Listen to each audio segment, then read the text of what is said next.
State head, आप सभी का शुक्रिया और धन्यवाद मेरे साथ इस कार्यक्रम में सम्मिलित होने के लिए। राजेश चौधरी जी, कार्यक्रम की शुरुआत आपसे समझना चाहते हैं। क्या जातिवार जनगणना को आप सामाजिक न्याय का साधन मानते हैं या फिर ये जातियों को विभाजित करने वाला कोई एक कदम है जो समाज के लिए ठीक नहीं है? देखिए, विपक्ष के लिए ये विषय राजनीति का हो सकता है। उन्हें जातियों में बांटना होगा, वोट हासिल करने होंगे या उनके और बहुत सारे राजनीतिक एजेंडे हो सकते हैं, पर भारतीय जनता पार्टी का मकसद है आर्थिक और सामाजिक रूप से पिछड़े हुए लोगों को उनके हिसाब से उनकी हिस्सेदारी मिले। जिस हिसाब से उनका अनुपात में वो समाज में रहते हैं, उस हिसाब से वो आगे निकल करके आए, उनका विकास हो, उनकी उन्नति हो जी। और आप देखेंगे जितनी भी पार्टियां ये बात कर रही हैं पिछड़ों की या दलितों की, वो उनके अंदर जो आंतरिक लोकतंत्र है उसकी आप गणना कर लीजिए ना, उसका आंकड़ा निकाल लीजिए। चाहे समाजवादी पार्टी है, चाहे कांग्रेस पार्टी है, चाहे बहुजन समाज पार्टी है, परिवार की पार्टियां हैं, कितने पिछड़े लोगों को, दलित लोगों को इन्हें काम करने का मौका देते हैं ये लोग। अपना कब्जा इनका है।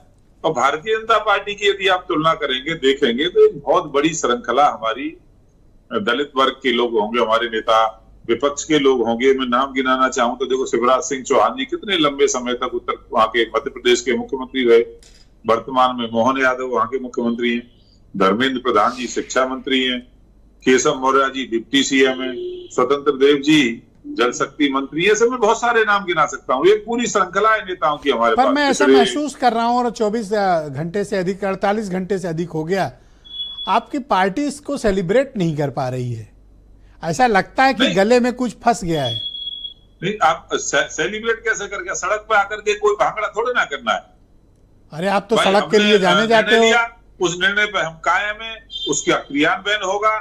जनता महसूस कर रही है, उन लोगों को जिनको इससे लाभ मिलने वाला है वो सब प्रसन्न है।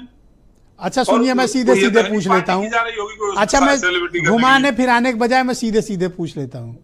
आपका जो एक कट्टर समर्थक वर्ग है, जनरल कास्ट, अपर कास्ट जिसे कहते हैं, उसके सेंटिमेंट्स इंटरनेट पर तो ठीक नहीं दिख रहे हैं। वो आपसे नाराज दिख रहा है इस फैसले को लेके। देखिए, कोई एक वर्ग किसी एक दल विशेष के साथ नहीं रहता। यही लोकतंत्र की खूबसूरती है। कहीं हमको ज्यादा मिलता होगा, कहीं कम मिलता होगा। केवल हम कोई अल्पसंख्यकों की पार्टी तो है नहीं, या एक जाति की पार्टी तो है नहीं। दो लोगों को मिलाकर के संगठन चल रहा होगा, समाजवादी पार्टी जैसे काम करती हो तो नहीं। हम सब समाज को मिलाकर के काम करने वाला एक राजनीतिक दल है। चाहे अगड़े हैं, चाहे पिछड़े हैं, चाहे दलित हैं।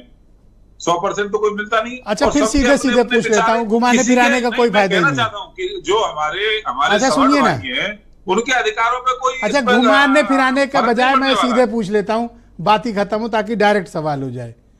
अपर कास्ट के बहुत से ऐसे वर्ग हैं जिन्हें ये लगता है कि सब उनको ही दे दोगे तो हमारे लिए क्या बचेगा, और हम तो आपके इतने समर्थक हैं, इतनी बार आपको सरकार में लाते हैं, लेकिन देने की बारी आई तो वहां बांटे दे रहे हो।